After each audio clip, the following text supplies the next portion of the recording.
Welcome back to Double Play. I am here with Jeff Vibbert. Hello. Thank you, Klemmer. Thank you for having me. Jeff, Vibbs is wearing, of course, his headphones for no reason. There's no reason to wear those here. I'm a professional. They're called cans. I wear my cans. You have nice cans. It adds to the illusion of being on like a Howard Stern radio show. You know what I mean? Makes you feel like you're a real broadcaster. Yeah, absolutely. And this is a real show. We talk about movies, sports movies, of course. I can talk about. I know how loud I'm talking into the mic. That way, because I can. You know what I mean? Is it helping you? Because I can't hear now. I can hear myself, but if I don't know, you can't hear. So how do you like walk around the streets and you talk to people? I leave my headphones in all the time. All right. Today we're covering Bull Durham and McFarland USA. I brought Vibbs in because he ran cross country in college. Yep, cross country athlete. We are mental warriors.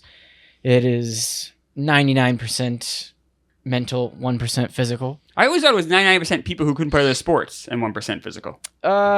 Yeah, I'd say so. If real athletes did cross country, the cross country runners doing it now would not be participating. Probably not. Yeah. It's okay. And obviously Bull Durham, of course, a classic baseball movie. We also wanted to do the Kevin Costner double feature here. Kevin Costner was on a tear in the late 80s, early 90s. Not as much in 2015. 2015, no. Was probably over. That was he did like a draft day. Yes, which we covered on this show, which I did not like. McFarland, draft day. My dad, any movie my dad likes, I'm worried about. Draft day is not good. It's very dumb. Yeah, he thinks it's great. Yeah, it's not. Yeah.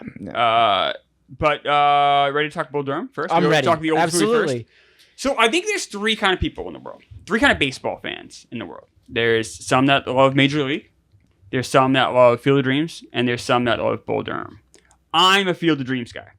I appreciate the hell out of Major League. I think Bull Durham has some great elements to it, but for me, it's a distant third of those movies. Interesting you say that, because I was thinking about this. Is Major League a parody of Bull Durham? Because Bull Durham came out in 88, and Major League came out in 89. Correct. And there's some elements like the curse on the bat. In both of them, and like the voodoo and the stuff. There is some weird. I gotta think. I don't think it was a parody. I think it was just a lot of just similar ideas rolling around Hollywood, or similar mindsets about baseball at the time. It almost is kind of a time capsule of how people perceive baseball in the late 80s. Mm-hmm. Mm-hmm. But growing up, I would have said I was a Major League fan above anything. It's a more cartoonish version of Bull Durham, I'd say. But Bull Durham is my number one. I'm a Bull Durham. You're a Bull Durham guy. Yeah.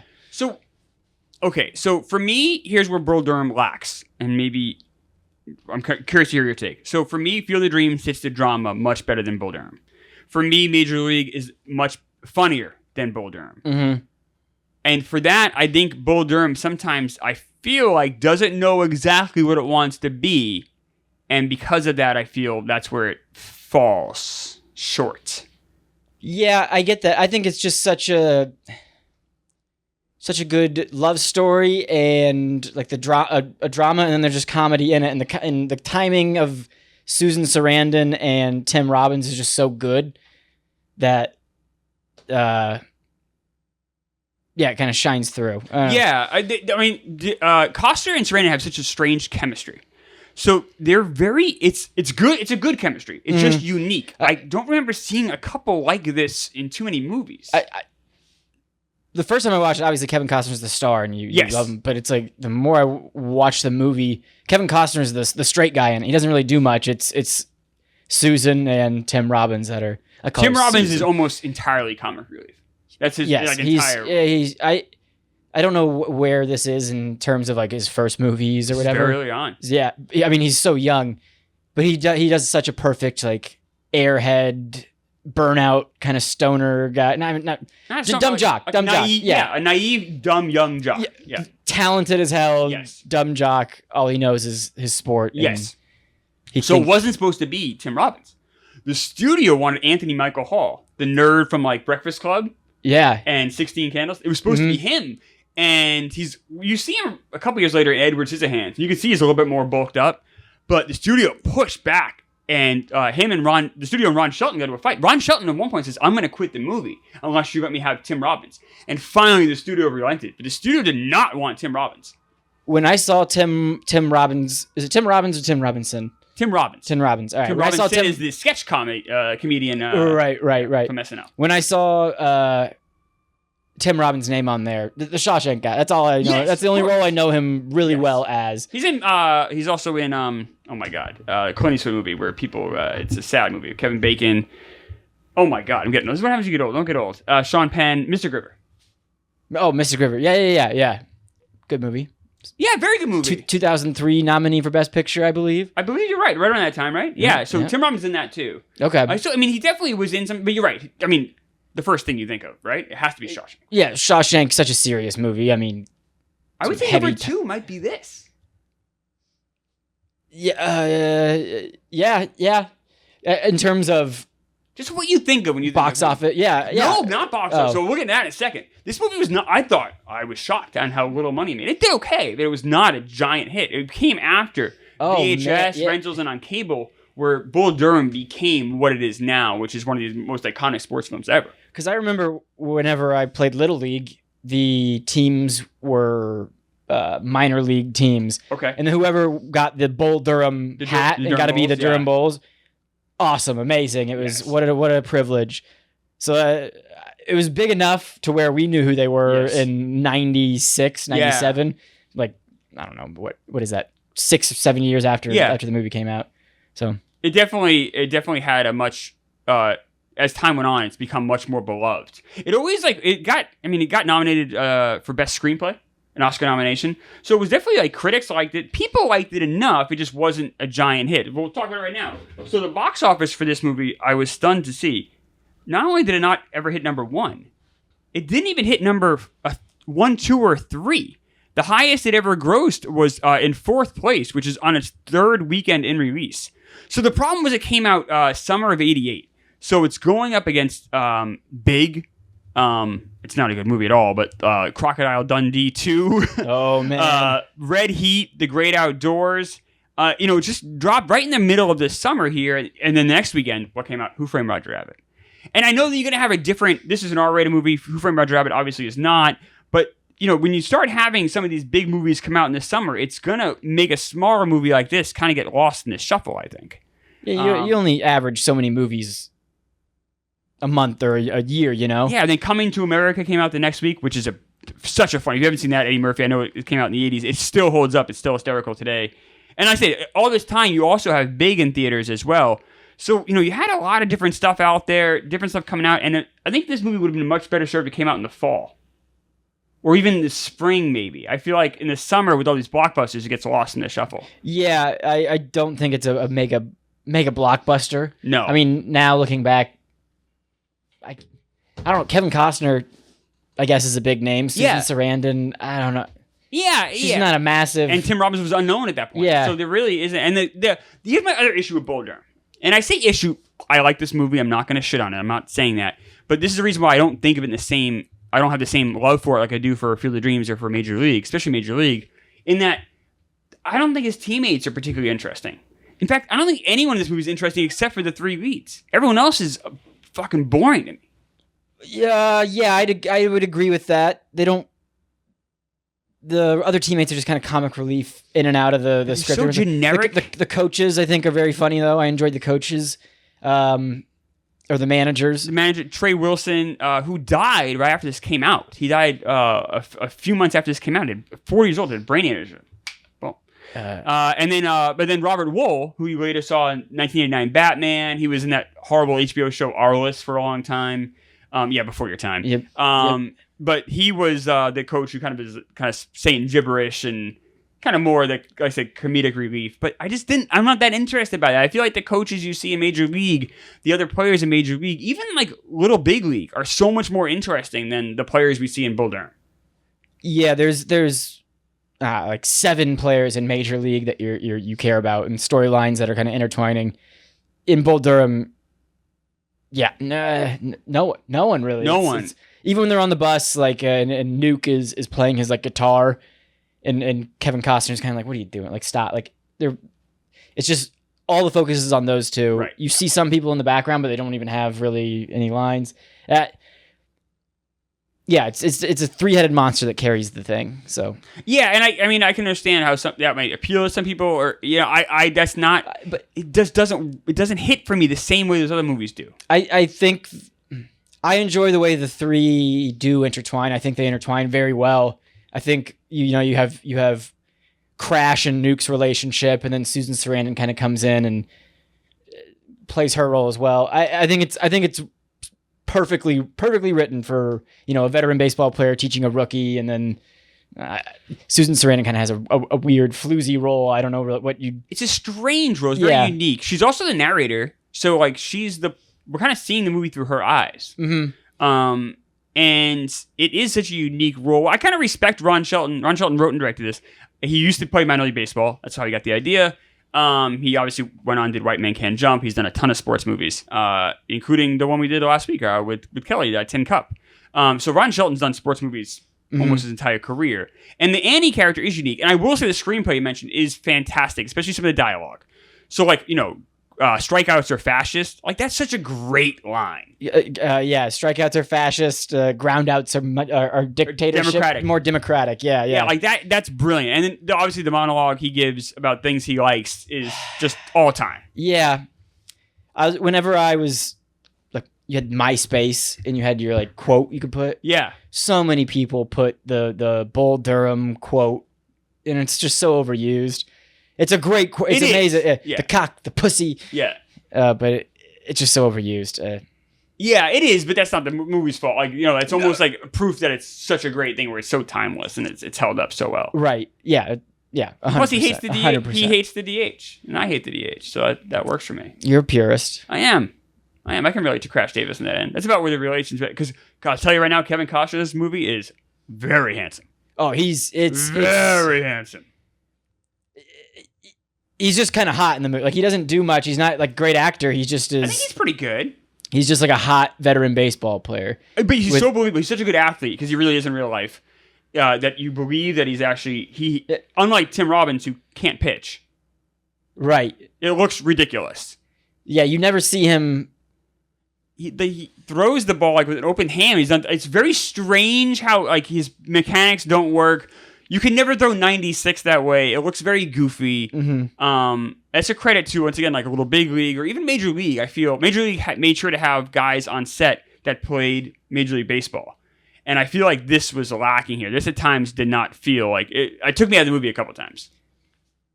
Yeah, the love stuff the love story takes over more of the movie than I remembered when I rewatched it. I was like, oh, okay, all right, there's not as much baseball in this.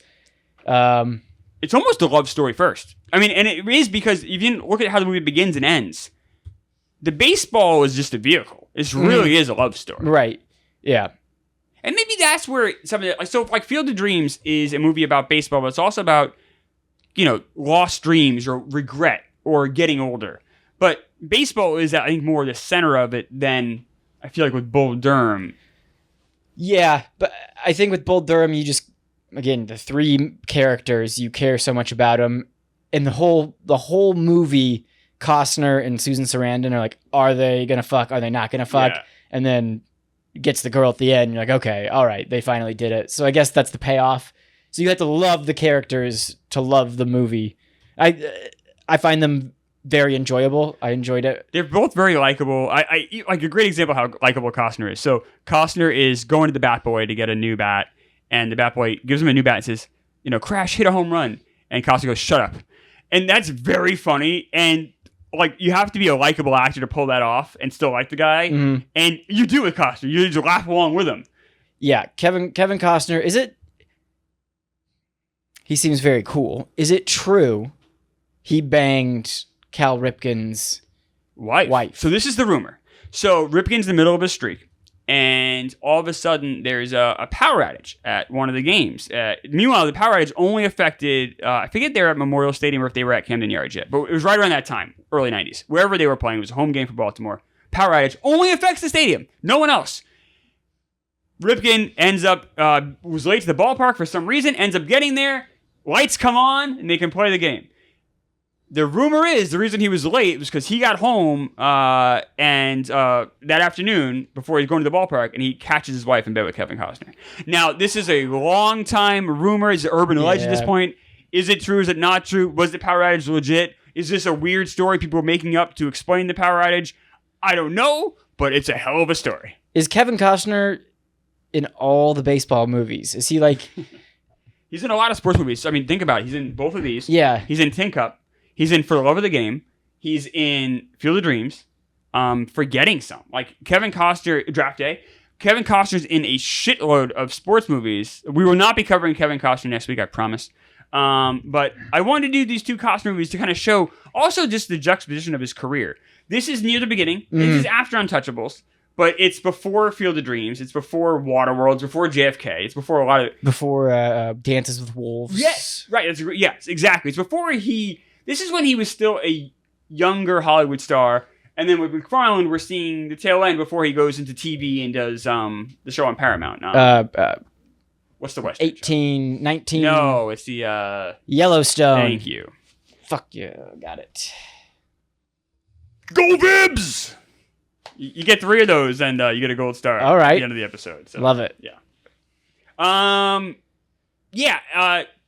Any other takeaways from Bull Durham? What do you like about what makes it better for you than Field of Dreams or for Major League, or what do you? I know you're not a huge, like I'm a huge baseball guy. Like baseball's my sport. Well, so growing up, baseball was my sport. Okay. My whole family, the baseball fans, Braves baseball. That's what we watched.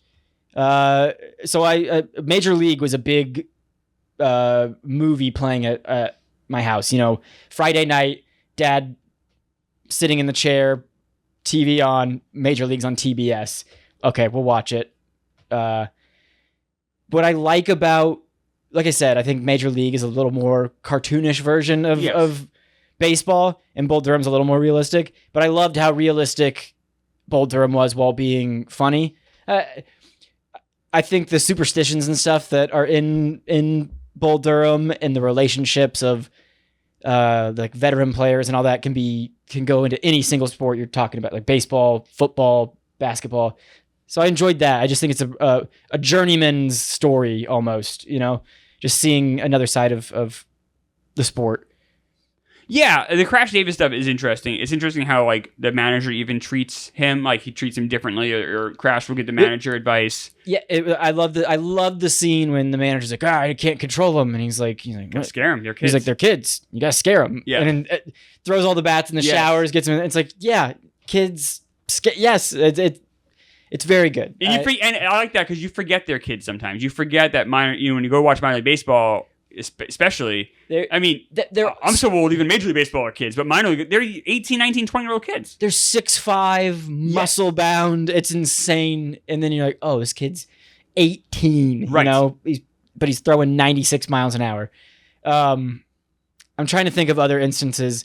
I just really enjoyed the number one rule of baseball: don't think. And at the end, he's like, "You got to be fearless. You got to be arrogant." And he's like, "Ignorant." He's like, "No, I mean arrogant." He's like, "I know. It's like getting you pissed off." Hilarious.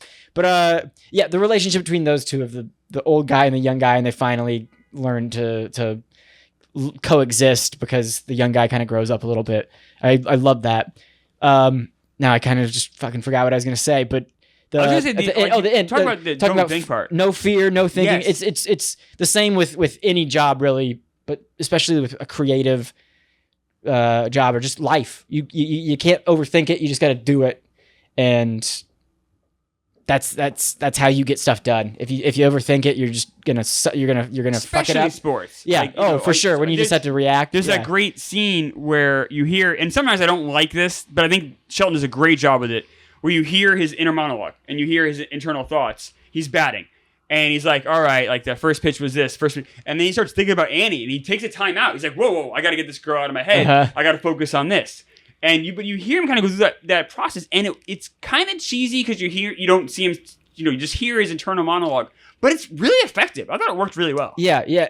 So you're talking about how you didn't really care for the side characters or whatever. No. One of the times when they get off the bus, they see the figure skaters are staying at the hotel, and he's like, "Oh, if I could hook up with that chick, my dry streak would go away, or I'd start hitting better." And I was like, there's so many times that we'd be like, if I have sex, like I'll get back in the groove and I'll be feeling good, and so it was just kind of a movie where the boys, you get it. Oh, gotta help the boys, you know? Yeah, there is a lot more of, maybe this is why someone might like Bull Durham more than Field of Dreams. It is a lot more of camaraderie. Field of Dreams is about, like I said, a lost hope. It's also about like one man's journey where, you know, obviously Terrence Mann comes into the picture and you have other parts come in, but it really is this one guy's journey. Right. And his relationship with his father and dreams and stuff like that. Where Bull Durham is a lot more of hanging out with the guys. But I think Major League does that better. Like the scene at the steak restaurant with Tom Berenger and Wesley Snipes and Charlie Sheen, that's hanging out with the guys. And I feel like that's so much more effective because you have better actors and just, I don't know, it's a better situation than in this movie. And in Major League, when they have the cardboard cut out of the girl and they're taking the Post-it notes off, like that's the boys being boys. That's fun. The love story to me here, it's very well acted. It's unusually written because you have a different character. The Annie Savoy character is unique, but I just didn't care that much about it. Like it doesn't hook me in. I think this is where I've seen Bull Durham about 5 times now, and I never get that hooked in. I can appreciate it. I can respect the great dialogue. I respect the hell out, especially Costner's performance. I think Tim Robbins isn't great here. He's kind of a goofy, stupid role. He's fine. He's doing what he needs to do. Yeah. I'm just not that enthralled by it. But I'm never 1,000% sucked in because the love story, I just don't give a shit about. The love story's super weird whenever, she basically picks Nuke, and then at the end she's like, oh, I'm going to go with Kevin Costner. Yeah. And it's like, all right. It's not a traditional love story, and it is a little... And she like sleeps... There's like a lot of like, I don't say disbelief or just it's just like she fucks a different guy every year and the guy magically gets better because of like she's reading poetry to him or she has batting tips for him, and that part to me is like, this is just too far for me. Like this is a bridge too far. She teaches him how to slow down and be a man and just take your time. And I know they're trying to parallel that with the mentorship that Crash is giving him, but that mentorship I'm so much more interested in than Annie's, which I feel feels like Hollywoody or artificial. The advice that a veteran would actually give like a rookie player. Like I'd rather see 108 minutes of that, and then I bet I like this movie a lot more if, and nothing against Susan Sarandon, who's very good here in a weird role. It must be hard, but like if you took out that character and just had it Crash Davis mentoring Nuke Lelouch, I think that to me is a better movie. But I understand, but who the fuck am I? This movie is it probably has surpassed Field of Dreams. It might be the most beloved baseball movie that exists right now. I love Field of Dreams. I think it's a great movie, but the Catch with Your Dad, I guess, is kind of lost on me still. Like I'm not old enough to appreciate it. I think as you get older, you're like, oh, your dad wow. dies. Yeah. Packs That's a punch. Who was I just talking? I was talking to someone about that, and like, when your dad dies, you'll understand. Yeah. Like, all right. I think it was Large. It's dead on. His dad's alive. Haha, pardon the pun, but it's absolutely right because like you can't get it back, and it's like your dad is probably the 60s, 70s, brother. Okay, but I'm hoping he's in good health. You could probably, if you really wanted to, go have a catch them right now. Yeah, I'm sure you're not throwing fastballs, but could you throw the ball and catch it? And yeah, be kind of weird and awkward because you're an adult, but like you could do it if you wanted to. Oh, I could do it. But like when he's dead, you can't. Right. And you're like, all right, you kind of long for that. There's a lot of like emotional shit. Yeah, I get that. Like calling him like calling him on the phone. Like I can pick up the phone and call him whenever, and then one day you're just like, one day you can't. I want to, I really want to call my dad right now, and you can't. It sucks, and you want to ask about advice or ask, and then like for a while it's advice, and then it becomes just his. You want that story, that take. Oh, what? Remember that story you were talking about, or what did you do here? Where were you here? And now I'm at an age where I'm older than my dad ever was, so I don't think I go to him for advice anymore. But now I just kind of like you want that buddy to hang out with, and all of that's gone when they go. So like the Field of Dreams stuff is so emotional. Where the love story here, I've never been like it's so unrelatable to me, like this with the Annie stuff with her fucking different guy every year, and it's just weird, and there's a disconnect there for me with this movie. Yeah, it's different, and I enjoy an original, different. Me too. Script, and I it's not what I would the story that I'd pick immediately, but I'm like I enjoyed it, I liked it. I'm thinking of, you were talking about how you're older than your dad. I was thinking of, I don't know if you'll remember the line, Tommy Lee Jones in No Country for Old Men, like the very end. He's just like, well, I'm twice the age he ever was. Yes. Yeah. No, you think about that stuff a lot. It's very fucked up. And it's crazy because in our minds, our fathers are this older, wiser guy. And when you realize, it's always like, it's weird too when you become a grown up. Like when you become an adult and you realize the same age maybe your dad was when he had you, and you're like, they had no answers. They didn't know what the fuck they were doing. Right. Like they're just kids trying to figure it out. And then when you realize you're older than your dad ever was, it's like, wow, it's just so weird. It's such a mind fuck. Because even when I'm 43, even at 43, my dad has a place in my brain of like being this guy that you go to for all the answers. Like even that never goes away. Your parents have this like elevated place in your mind. And when they're gone, or I luckily only lost one, you know, it's bizarre. It's very strange. When you look in the mirror, are you like, yeah, this is the guy I thought I'd look like, or is it unrecognizable? No, I think I thought, I mean, when I was a little kid, I probably thought I'd be bigger. I'm still scrawny, but I'll bulk up. Yeah, I'll fill out one day. But you look at, I look pretty similar to how, like, I haven't lost my hair or anything, so I feel like I have like, you know, crow's feet here. Mm-hmm. No, this is what I thought. Yeah. Not too far. You look very young for your age. I'm sure you'll be 43, and maybe when you're 60 it's different. And like your hair is all white and you're like, holy shit, I'm fucking old. Like I haven't quite got there yet. There's times where I'll go home and I'll look at my dad and my mom. Yeah. And I'm just like, oh fuck, they're not the 50-year-olds they were whenever I was in high school or whatever. Yeah. Time. When I go home and see my mom, it's like they're old people now. You are so frail. Well, it's crazy to think because I remember when my mom was 23 when she had me. So I remember my mom when she was in her 20s. Mm-hmm. And now she's almost 70, and it's just like, oh my God, like, you know, they're old. Like I said, my parents are old people now. My sisters had 3 kids. My parents, I know you have nieces and nephews. Yep. Like your parents are the grandparents, and that's such a mind fuck. That's hearing my nieces say like grandma and grandpa to my mom and dad is just fucking wild. So weird. Yeah. Okay, so most valuable player, least valuable player, Bull Durham. What do we got? Brother, my most valuable player. You talked about him earlier. You said you didn't really care for his performance. I loved Tim Robbins as Ebby Calvin LaLoosh. I don't know how far out of his range it was. Again, I'm talking about the Shawshank Tim Robbins that I know. It was very far from that. So I was like, wow, this character, I never saw him being this. I thought he was hilarious as that kind of spacey jock. Whenever he gets his first win, when he's talking in the locker room to the reporter, he's like, yeah, it was just far out. Like, I can't really describe how far out it was, but Crash is looking at him like, this fucking idiot. He's very good. I think it's more this. I don't love how it's written, but like at the end when he's spouting the same cliches that Crash told him. Yep. His hair's all slick and everything. I like that a lot. Oh, it's so good. And then just like whenever he's in Susan Sarandon's bedroom and she's like, take your shirt off, and he's like, oh, just how naive he is. Yeah. He just has that innocence of, I'm about to have sex with this chick, and like he has no idea that he's about to, for the entire season, just be her bitch. Yeah. You know?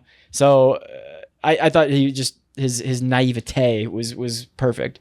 Yeah, I'll go with Costner. For me, he's the heart of this movie. I think we both agree. This is really a Susan Sarandon story.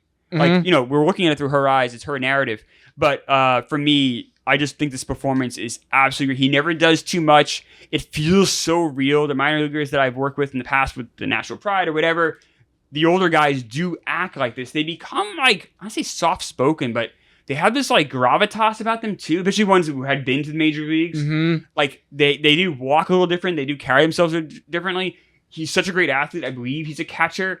I guess he insisted on so when he was throwing to second base as a catcher, he insisted on doing all those himself. And obviously the catcher wears a face mask. They could have had anyone do that. Right. He's like, I want to make all those throws. When he's in the batting cage talking to her and he's hitting the ball with one hand, that's pretty fucking good.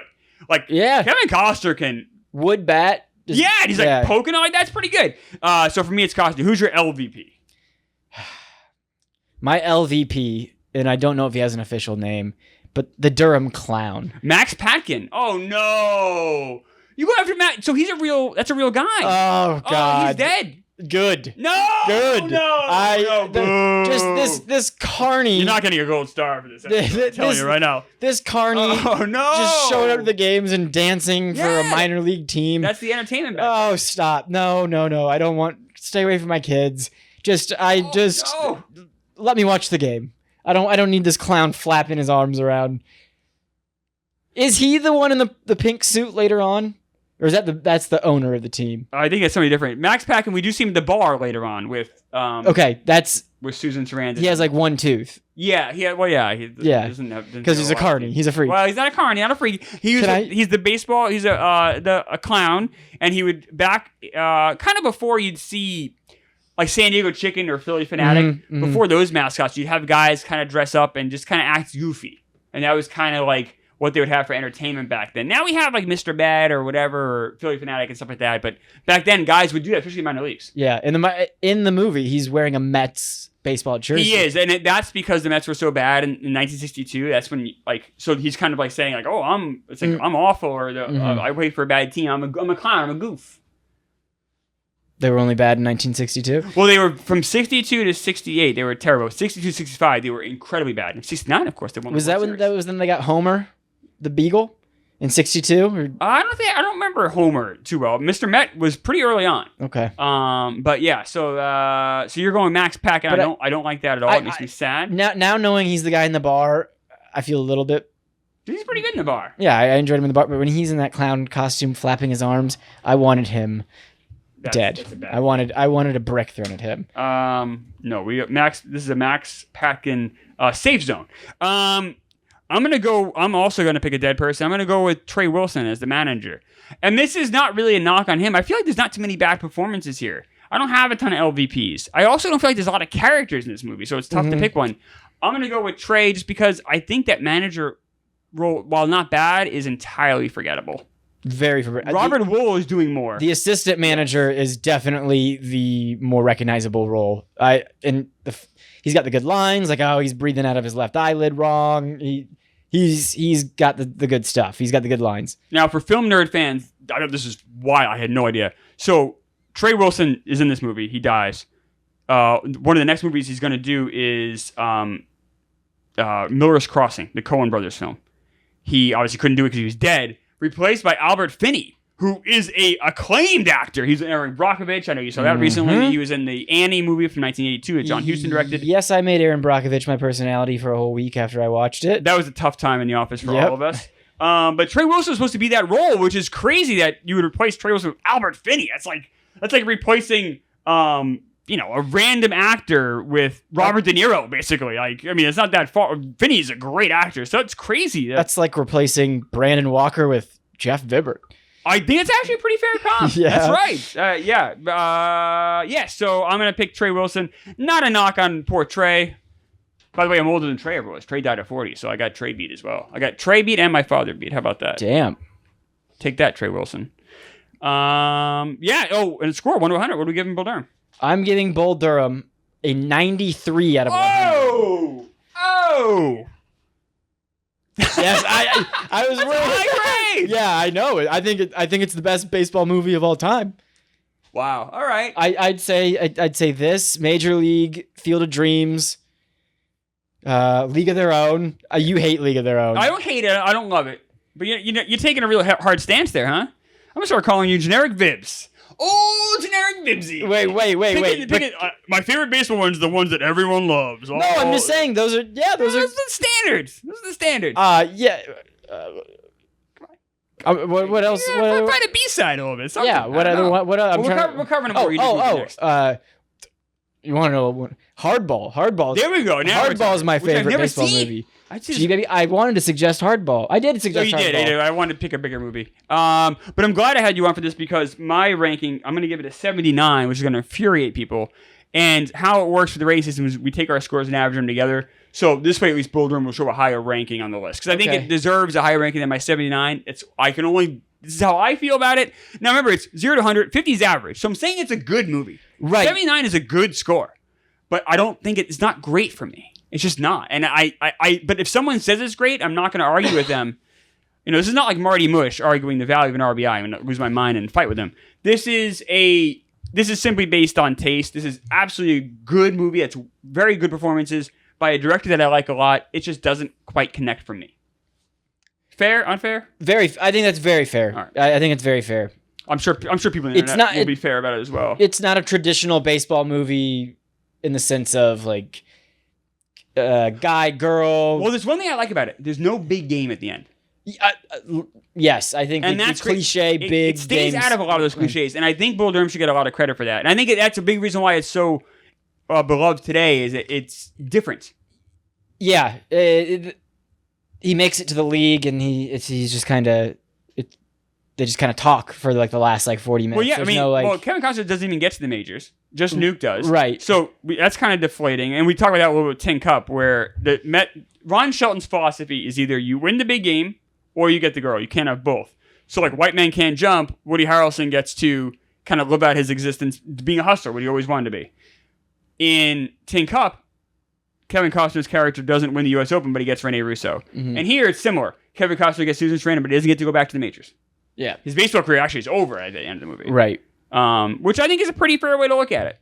I like that Shelton doesn't give them both. Yeah. I'm trying to think of other. I enjoy when a movie doesn't have heavy scenes of the sport. You know, I'm trying to think. Like I just watched Slapshot not too long Paul ago, Newman.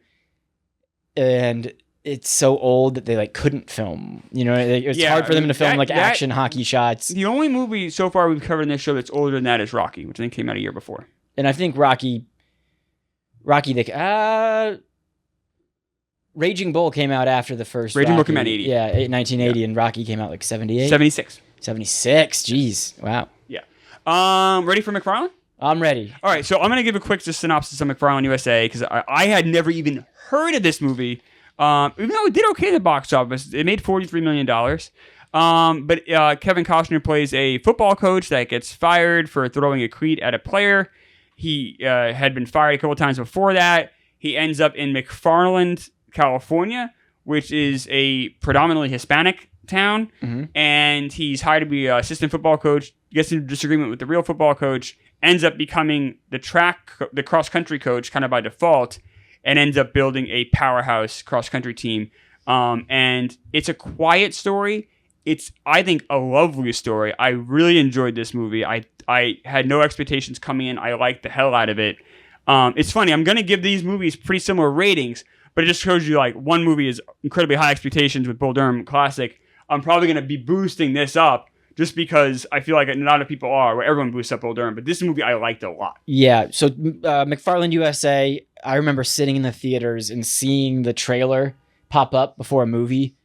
And my eyes rolled out of my head because I was like, this movie looks so fucking stupid because it's a Disney movie. It is. And the trailer was very Disney. And I cannot stand when movies are too Disney.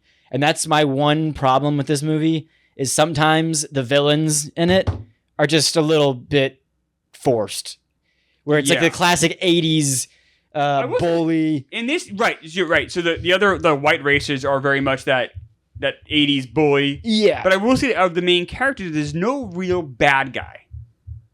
Correct. Yeah. No. Yeah. There's little obstacles. There's obstacles, and some of them are family. The family might need these guys to work on the farm or pick fruit, or whatever it is. All these sort of things, obstacles come up, but I feel like they're more natural. It's not this forced villain. Right. See, I don't know if it was forced. Granted, I don't know. When the coach is making all these little like, racist comments and stuff, it's like, I don't know if it seems a little forced. I don't know. That part did. Like, granted, there are shitbag coaches, but no coach is gonna no coach that's like coaching a powerhouse cross country team is going to go up to this guy who just started with this team that's like trying their best, that's wearing not the best jerseys, and be like, hey, good luck, you fucking piece of shit. It's like, it's good luck, amigo. It's and like, what are you doing here? Yeah, that part was a little. There's a couple coaches that did that shit, and it's cross country. Number one, like there's very little fighting or drama. You'll have some elbowing and stuff. There's one scene where McFarland's I'm kind of going on a tangent, I feel like. There's one scene where McFarland's number one runner, it's the first race that they run. Yeah. He like tries to split two runners from two Yes. different schools. Okay. And then he dies like 100 yards in front of him. It's like that he's the asshole there. It's not Okay. it's not the two other runners that he's like trying to like. Yeah. He splits them and then just die. Like if you're gonna split someone, like you should just keep going. They should never be able to catch you again if you're gonna be that big of an asshole and you can't go around them. It's just very unnecessary. All right. But I guess it explains the hill. I think the way the coach kind of takes accountability all the time. I love that. Me too. I'll let you. No, I'll let you talk. That's great. Those are all good things. So the thing I love most about this movie is Costner's performance, which is very quiet, understated, and I love the kids, and I love how he works with these kids, and I love that it showed me a part of the world that I'm not super familiar with. I'm obviously not Hispanic. It's no surprise probably to anyone watching this or listening to this. I grew up in New England or New York, in the Long Island, so it's very, very white most of the time I was there. So this brings me to a world that I wasn't familiar with. It talked about a sport I'm not familiar with at all. I did some running in high school as a kind of a club sport. Mm-hmm. My school later on would build a beautiful track and become like one of the preeminent track schools in New Hampshire. Not when I was there. You paved the way. I did, yeah. They're like, we got to do this. The track's named after me. It's not. No big deal. Nothing in the school has any remembrance of me at all. But seeing him kind of mold this team, and just I loved how it dumbed down the sport enough, and I wonder how you feel about this. It dumbed down the sport enough for me to understand it and really be able to have a rooting interest in what was happening. Did you feel like you were being talked down to? No, not at all. Good. There were I did laugh whenever they're about to start the first meet, and Kevin Costner's like explaining the point system for cross country. He's like, it's like golf. But that's how I describe it to people. It's like, okay. It's the scoring system's like golf. You want a lower score. Yeah. And if you get first place, you get 1 point towards your team. Yeah. So it's just funny to me that in a football movie or a baseball movie, they don't have to be like, all right, you hit the ball with the bat and it's a home run. You know what I mean? They don't have to explain the rules of the sport every movie, but cross country, you do. But I don't think he was talking down. I thought that was perfectly fine. Yeah, I thought the running stuff, as much as you probably think, oh, cross country, yawn, no thanks. I thought they were shot beautifully. The director, I want to make sure I get her name because she does such a great job with this movie because she uses the landscape around them. This is all shot in California, obviously, but not the California that we know, LA or stuff. It's all shot in kind of this probably I don't know even. I don't even want to assume that. I don't really know where this is. I don't know where McFarland is. I will say, yeah, I want to say it's by like a Bakersfield almost. They mentioned that, right? Is because they keep assuming that the coach is living in Bakersfield. He's like, no, I live here in McFarland. Right. Yeah. So it's like northern, right? I'd say north. Yeah. And it's not the typical California you see, and it's shot beautifully. It's rural. It's almond groves. They have like a lot of almond groves there that they're like running under the trees. And I was comparing the real story of the team in McFarland to the Disney movie, and they were saying like they'd run in the heat underneath the almond trees, like in the shade of that. But at one point, he has them run over mounds of, like, they have huge mounds of almonds because they don't have hills where they are, I guess.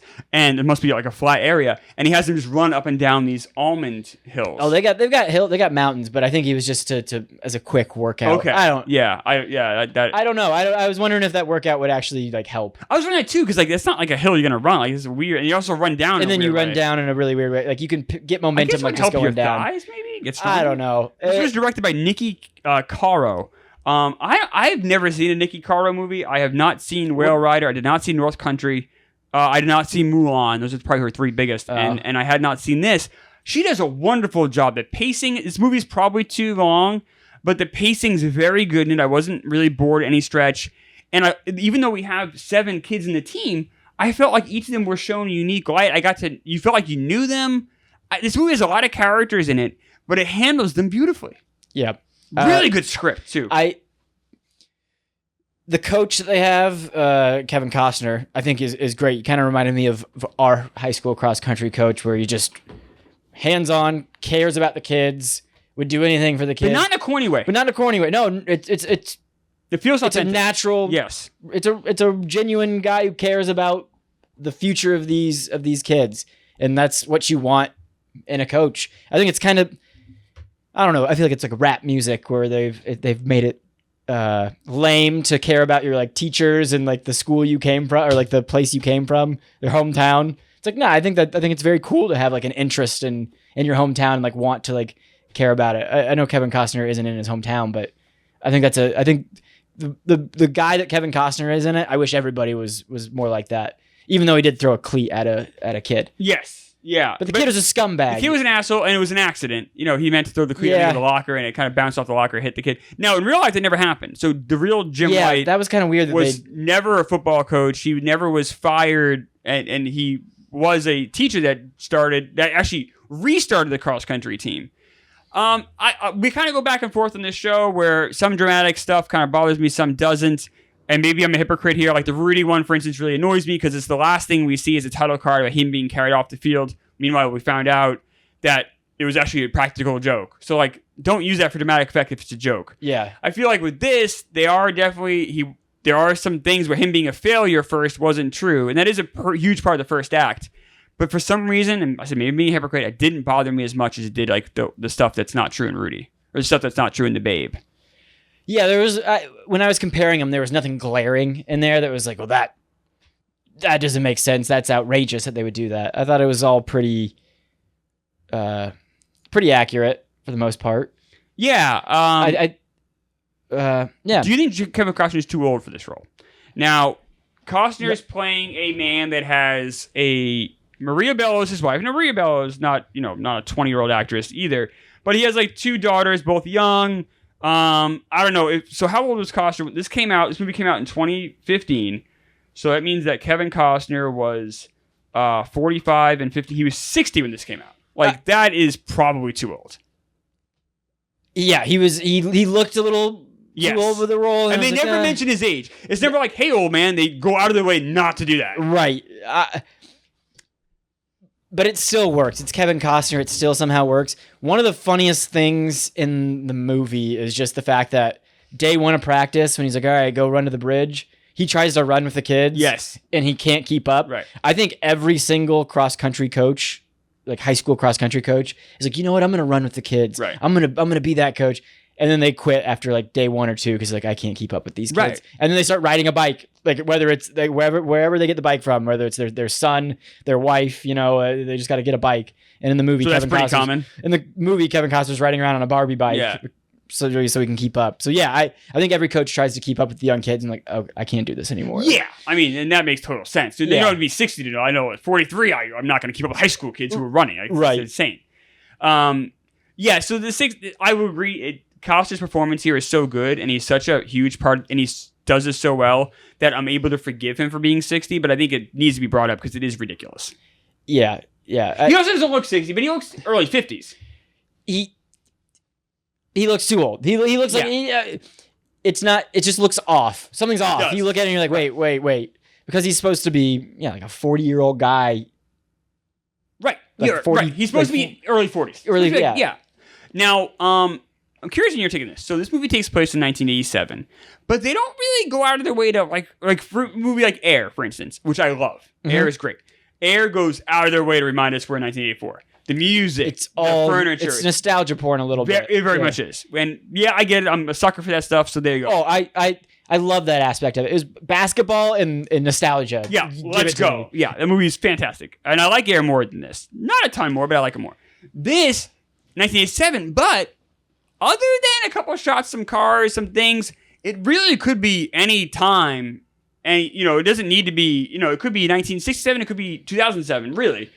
The music even is, it's all Mexican music, I believe. Mm-hmm. And so it's music I'm not familiar with, so I don't know when it came out. So I almost feel like I kept forgetting that it took place in 1987.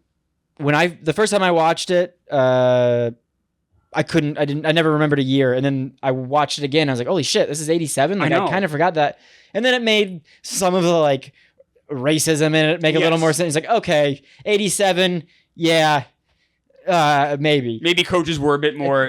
Well, when they go into the town and they go to the taco shop and they're like, well, I don't know what El Pastor is. And it's like, okay, there's very like carnitas, like it's very basic things, but it's like 87. You don't have the internet.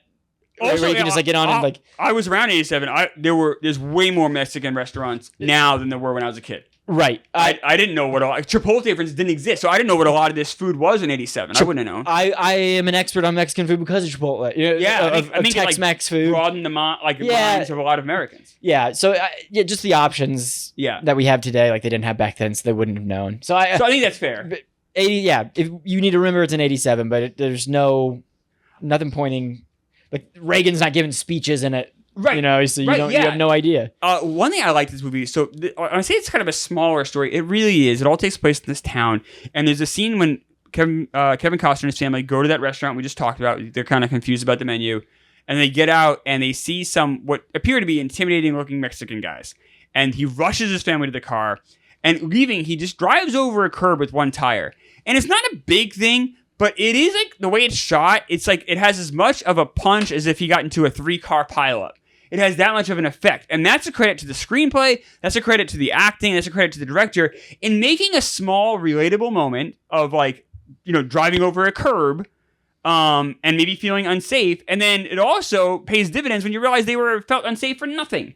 And these people were very nice people, treated them like a family. So I liked how that was all done I didn't feel like it was, like you mentioned Disney, or we mentioned Remember the Titans, a movie we covered a couple weeks ago, where you just constantly hit over the head, like racism bad. Right? This was more subtle, and also I felt way more effective.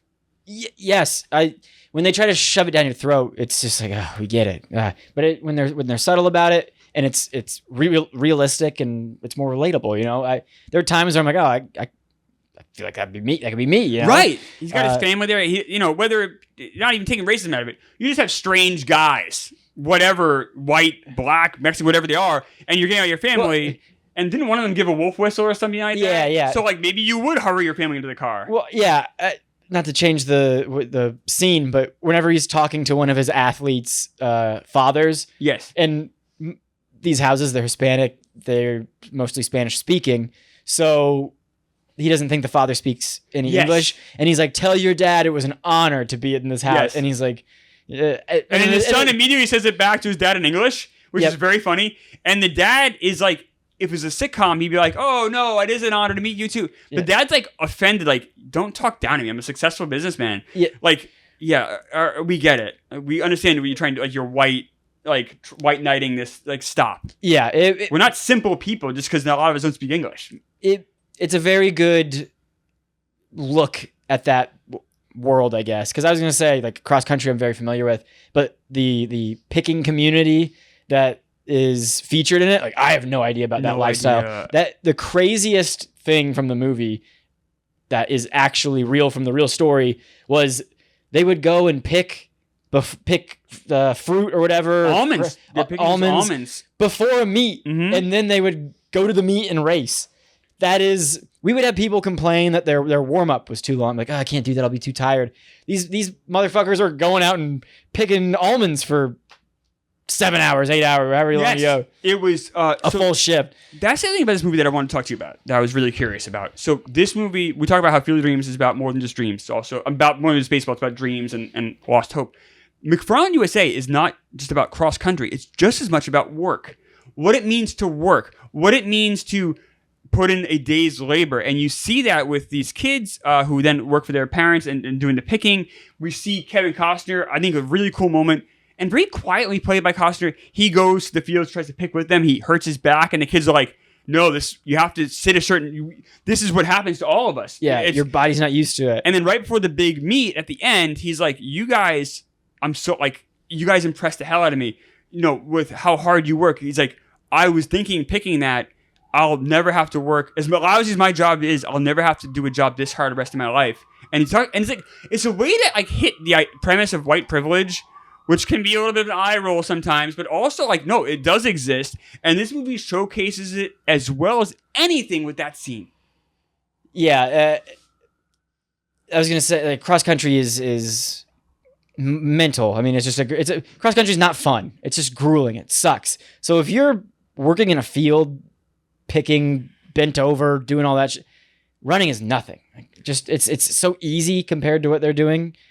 But yeah, the final speech that Kevin Costner gives is not run through a wall, but it just makes you really appreciate the journey of the movie. It also makes me appreciate people that do hard work. Like a lot of times in movies, we see lawyers, or we see writers, or we see, people in broadcasting. We see kind of more, and look, lawyers, people work hard, I get it. But like, we don't see people working their ass off, like literally working to the bone.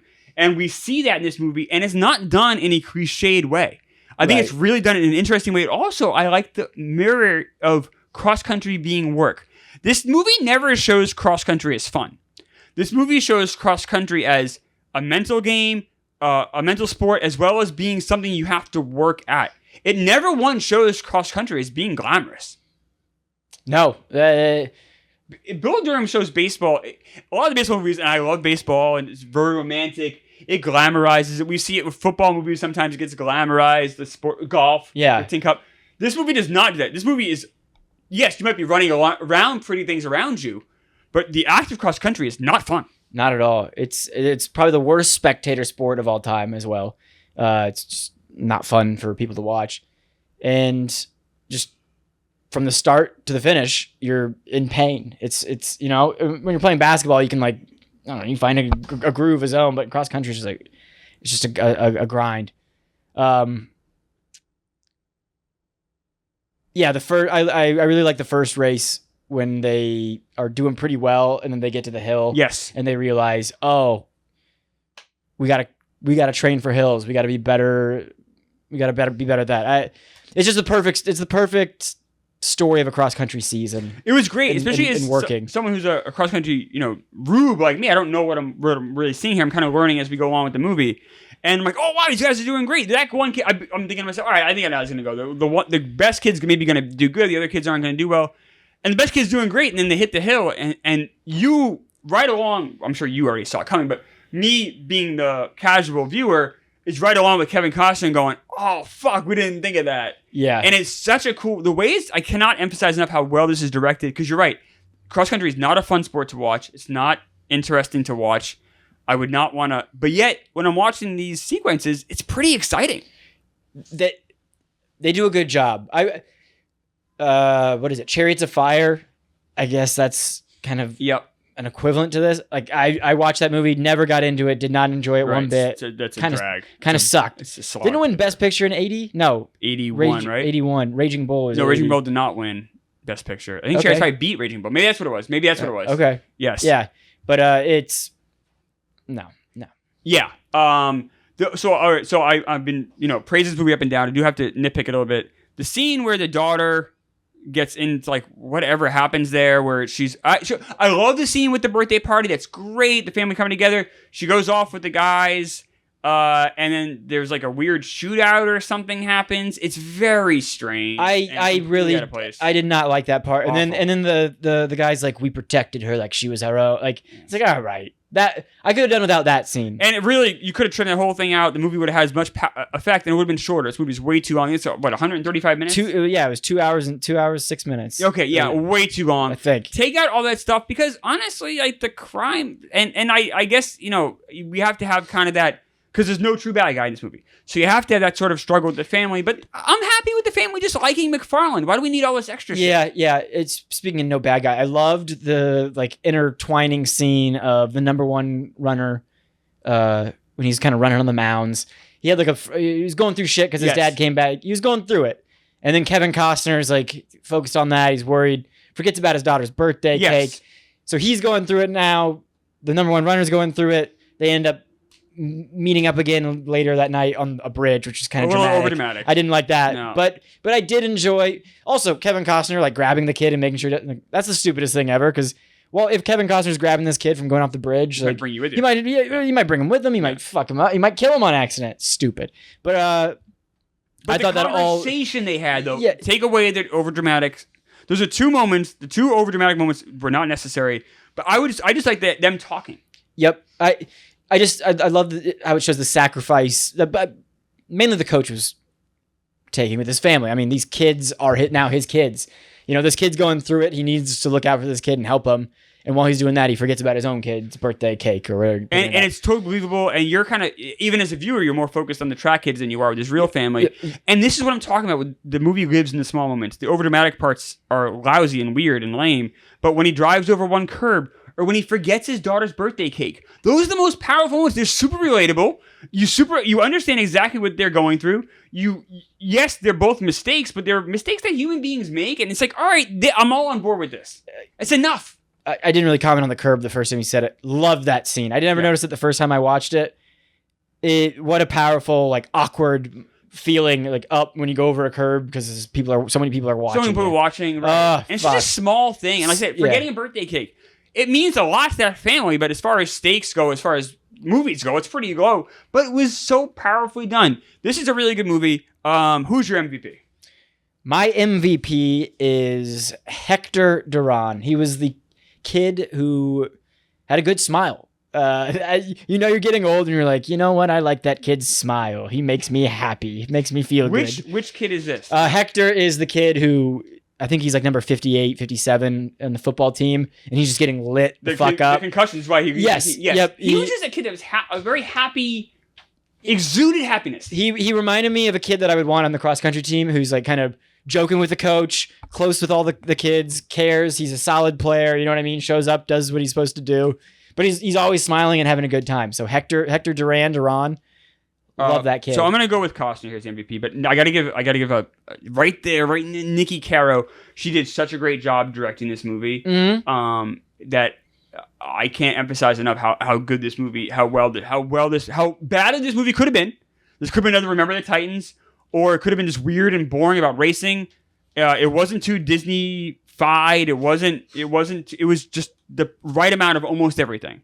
Yeah, like I said, when I first saw the trailer of this, my eyes rolled out of my head because I was like, this is going to be the dumbest Disney movie of all time. And it had its little moments, but it wasn't anything major. And if you know nothing about cross country, you'll appreciate it. I knew nothing, and I enjoyed the hell of it. And I felt like I learned something. I felt like I learned something about the picking almonds. It was a great line. The kid's having kind of a breakdown. He's like, you don't even think about these almonds or who picked them when you open your pack up. And that hit home because I was like, yeah, I've never thought about that once when I've eaten almonds. And I should. People worked hard to put them there. And I never even understood that was the thing that happened. They're just in the pack. Yeah, they're in the but like, those people are working. That's such a thing, man.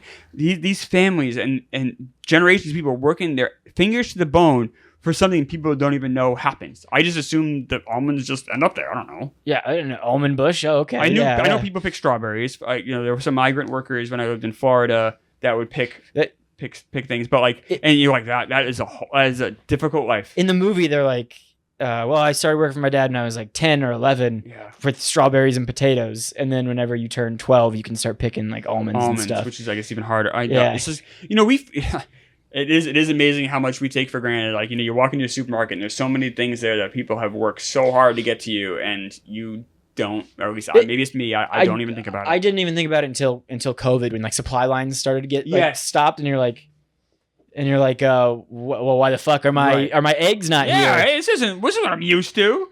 LVP. I don't have many here. Oh, yeah. My LVP was the coaches.